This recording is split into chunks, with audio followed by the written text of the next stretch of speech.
Voici le couteau Spine. C'est un couteau d'environ 21 cm, de la pointe à son pommeau. La lame fait 10 cm, le manche donc un petit peu plus, un peu plus d'11 cm. C'est un montage sur soie. Vous avez une garde en laiton, en cuivre, un manche en ébène noire du Gabon et l'autre partie plus claire ici, flammée, en genévrier. Parlons un instant de la lame. Donc je vous ai dit 10 cm de longueur, 31 mm en hauteur du dos jusqu'au tranchant, une épaisseur de 3 mm et l'acier est du 90 MCV8, un acier réputé pour tous les travaux outdoor, un acier que j'affectionne particulièrement puisque je réalise essentiellement des couteaux outdoor, quels que soient les couteaux et quels que soient les onglets dans lesquels ils sont classés.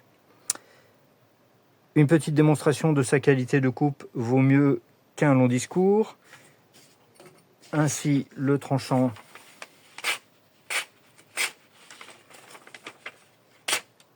est plutôt pas mal.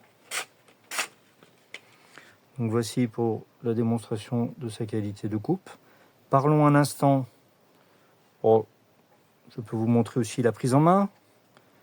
Donc moi j'ai une main, je porte des gants entre le 9 et le 10 en taille. Donc je fais 1m80, 80 kg. Je n'ai pas des grosses mains ni des toutes petites mains. Donc vous voyez un petit peu la prise en main. Ici, lorsque vous l'avez dans cet axe, ou lorsque vous l'avez pleine main, voir si vous l'utilisez avec une prise en main pique à glace qui n'est pas vraiment fait pour cela. Pas vraiment un couteau, mais sait-on jamais si vous vouliez piquer un petit peu en préparant le repas ou autre chose, si vous voulez le tenir dans cette position. Parlons maintenant de l'étui. Comme d'habitude, un étui avec le même cuir que je vais chercher en tannerie de couleur naturelle pour que je puisse le travailler à ma façon.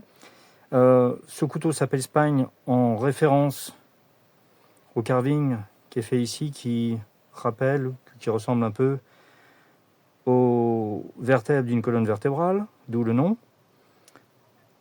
La particularité de cet étui, donc 2 rivets cuivre, une couture comme toutes les coutures que je fais sont des coutures main avec point d'arrêt.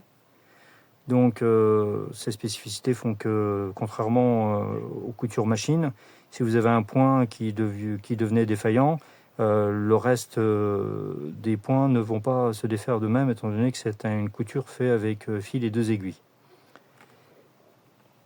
Le passant de ceinture est fixé sur cette partie-là du cuir, ce qui fait qu'il n'y a aucune couture à l'intérieur.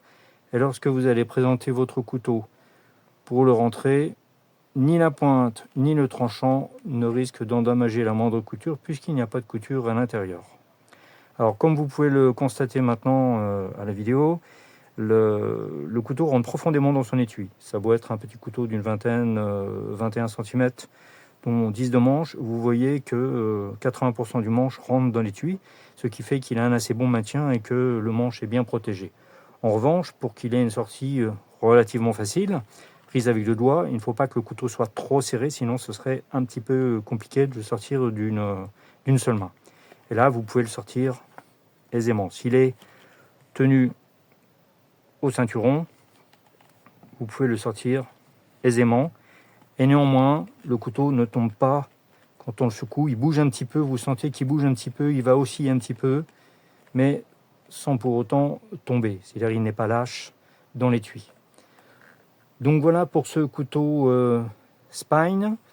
Pour de plus amples informations, je vous invite à me rejoindre sur le site kawild.fr pour retrouver une adresse email.